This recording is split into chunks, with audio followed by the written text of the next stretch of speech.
AP assembly సమావేశాల ప్రత్యక్ష ప్రసారాన్ని చూద్దాం.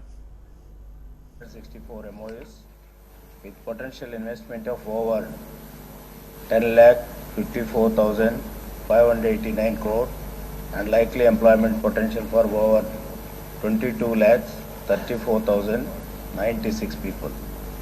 రెండో ప్రశ్నకు సమాధానం ఉద్దేశ 167 MOUs are in different stages of grounding till now with a potential investment of 1,93,903 crore and a likely potential to create employment of 2,30,069.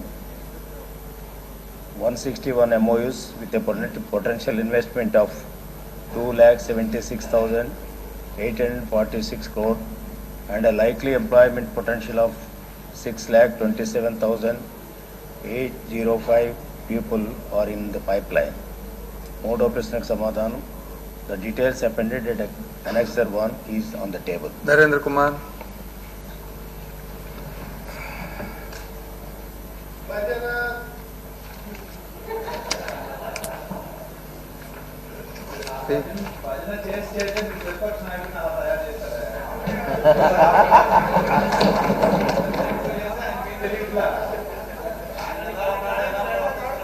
Okay, please, Narendra. Please. Okay.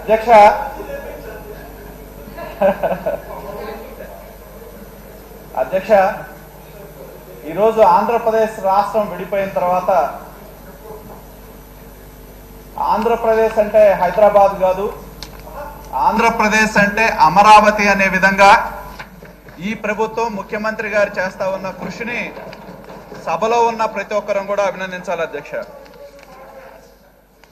అధ్యక్ష ఇప్పుడే గౌరవ మంత్రి గారు చెప్పారు అధ్యక్ష, దాదాపు 2016లో కానీ 2017లో కానీ మొత్తం దాదాపు 1000కి పైగా MOUలు సంతకాలు చేయడం జరిగింది. దాదాపు 15 లక్షల కోట్ల రూపాయల పెట్టుబడుల కోసం సంతకాలు జరిగినాయి. మొత్తం 30 లక్షల మందికి ఉపాధి కల్పించే విధంగా MOUలు సంతకాలు చేయబడిందని చెప్పారు అధ్యక్ష.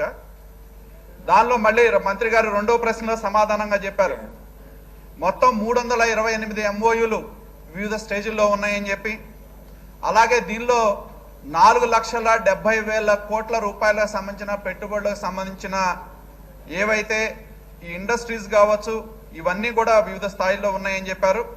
దాని ద్వారా 8,50,000 మందికి ఉపాధి వస్తుందని చెప్పి గౌరవ మంత్రి గారు చెప్పడం జరిగింది.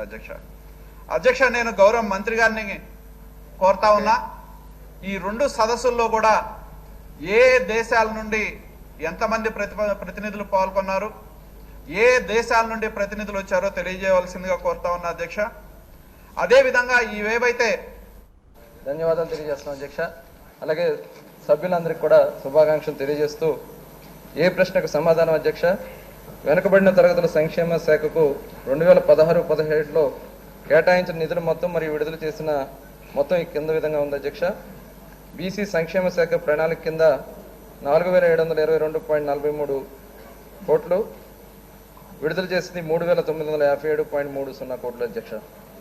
అలాగే ప్రణాళికేతర కింద 381.44 కోట్లు, విడుదల చేసింది 381.44 కోట్లు అధ్యక్ష.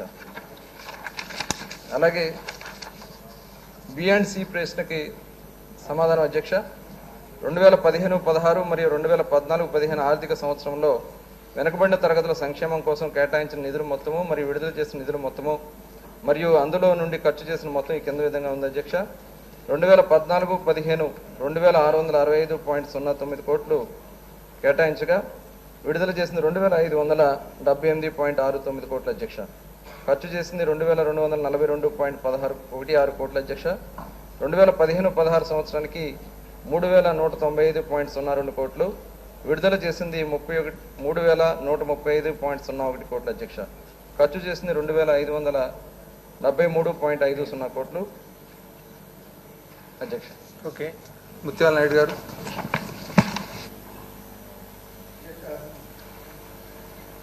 మంత్రి గారు సమాధానం చెప్తూ 2014-15 సంవత్సరానికి గాను కేటాయింపు ఎంత కేటాయించారు, ఎంత ఖర్చు చేశారు అనేటువంటిది విడుదల ఖర్చు 3 కూడా చెప్పడం జరిగింది అధ్యక్ష.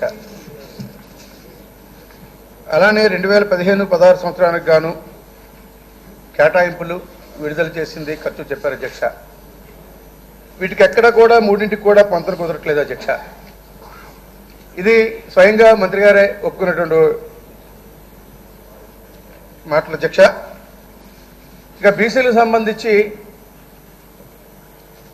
మొదటి నుంచి కూడా బీసీ వర్గాలకి బీసీ విద్యార్థులకి అన్యాయం జరుగుతూనే ఉంది అధ్యక్ష. మరి గౌరవ ముఖ్యమంత్రి గారు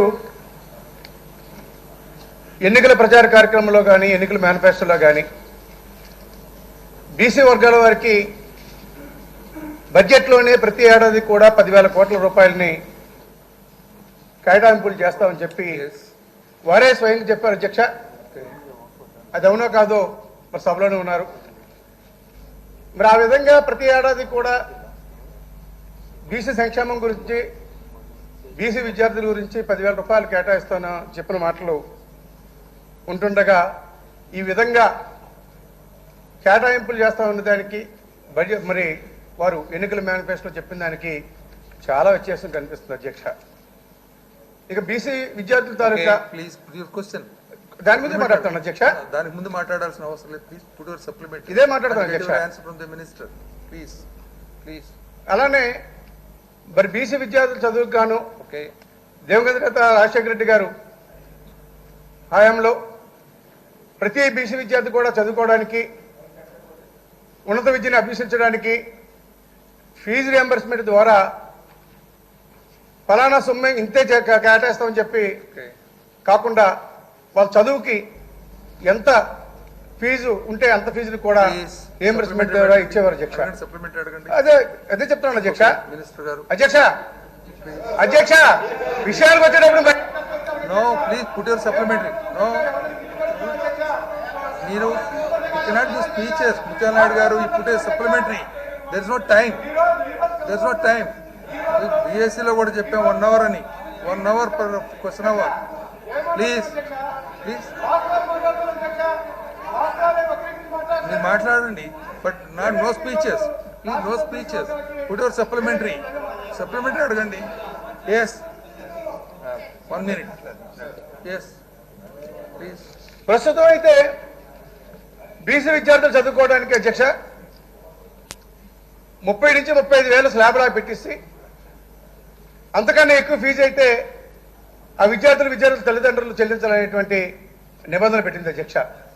అంతేకాకుండా ఆధార్ కార్డు అనుసంధానం లేదని చెప్పి వేరే ఇతరత్ర కారణాల వలన చాలామంది బీసీ విద్యార్థులు ఫీజు రియంబర్స్మెంట్ రాక మరి కాస్త కోస్త చదువులు ఆపేసుకోవడం, లేదంటే వారి తల్లిదండ్రులు ఇంటి దగ్గర ఉన్నటువంటి కాస్త కోస్త ఉన్నటువంటి భూములను కూడా అమ్మి పిల్లల్ని చదివించుకోవడానికి పరిస్థితులు కూడా ఉన్నాయి అధ్యక్ష. మరి మీ ద్వారా ముఖ్యమంత్రి గారు తెలియజేస్తా ఉన్నా, ఏదైతే ముఖ్యమంత్రి గారు ఏడాదికి 10 కోట్ల చొప్పున 10,000 కోట్ల చొప్పున మరి నిధులు కేటాయిస్తాం బీసీ వర్గాలను చెప్పారో, మరి ఇప్పటికి ఇది 4వ బడ్జెట్ అధ్యక్ష. ఇప్పటికే మరి 40,000 కోట్ల రూపాయలని బీసీ. ప్లీజ్ దయచేసి వినండి. మీరు మాట్లాడాలనుకుంటే ఈ సబ్జెక్ట్ తర్వాత మాట్లాడండి. అనేక సందర్భాలు వస్తాయి మీకు. Yes BC Janardhan Reddy. No please no. Janardhan Reddy please. ధన్యవాదాలు అధ్యక్ష.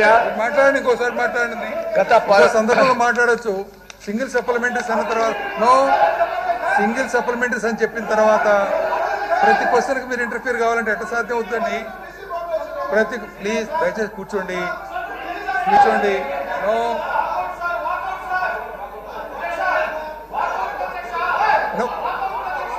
ఆ క్వశ్చన్ తర్వాత ఇంకో క్వశ్చన్ కూడా ఆన్సర్ చేశారు. That question is over. ఇంకో క్వశ్చన్ కూడా ఆన్సర్ చేశారు. మళ్ళీ బ్యాక్ ఇంతకుముందు జరిగిన క్వశ్చన్కి మేము వాకౌట్ అంటే ఎట్లా? No it's very unfair. No. Yes Janardhan Reddy గారు ప్లీజ్ దయచేసి కూర్చోండి దయచేసి.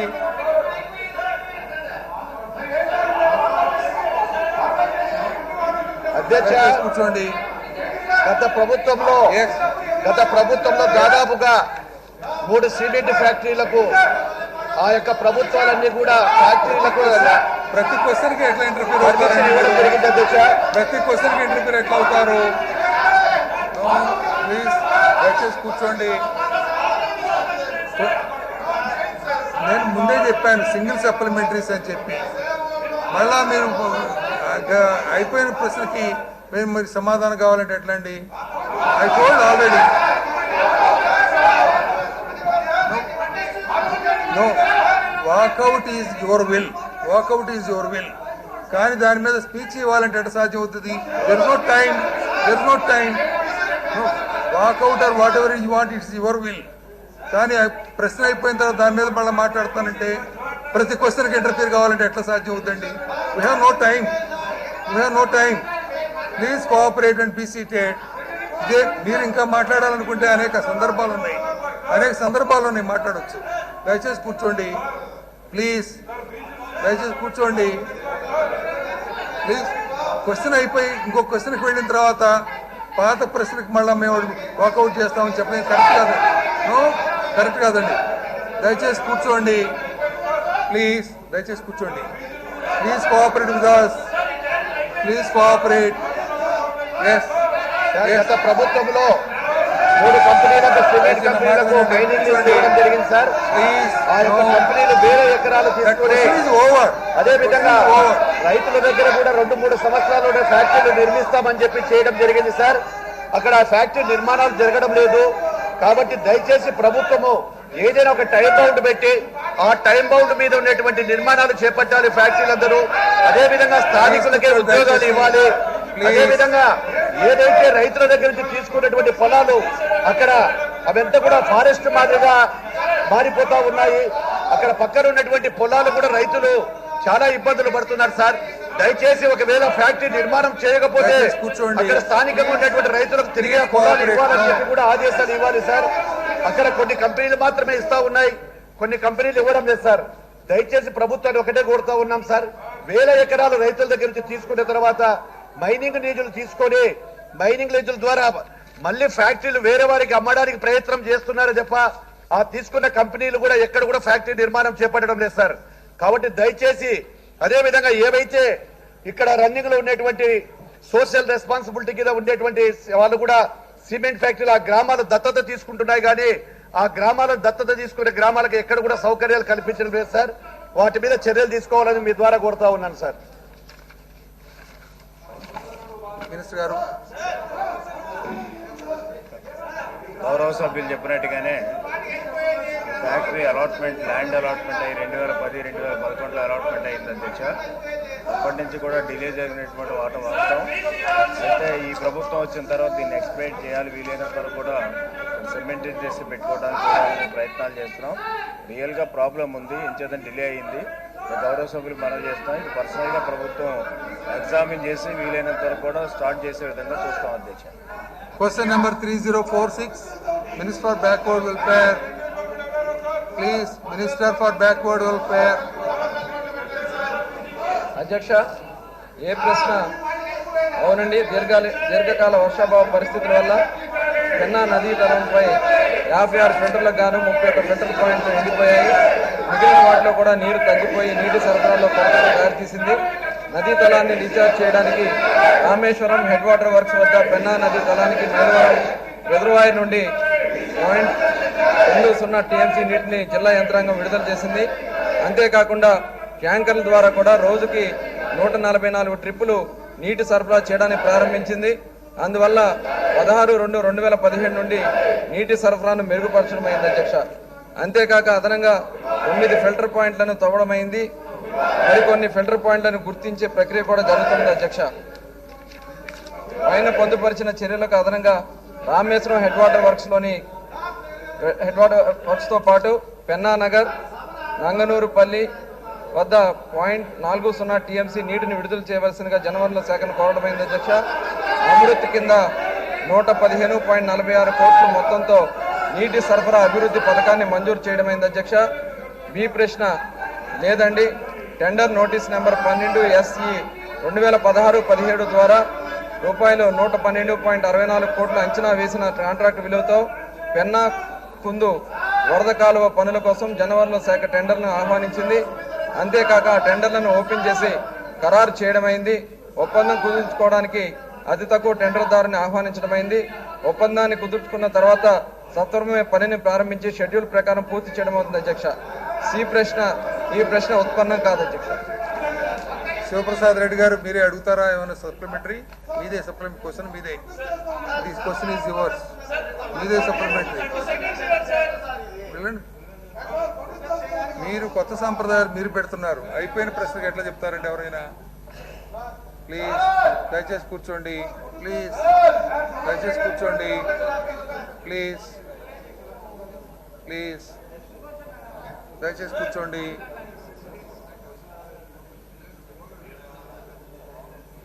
అయిపోయిన ప్రశ్న మన ప్రస్తావన ఎట్లా సాధ్యం అవుతుందండి? దయచేసి కూర్చోండి. Please please please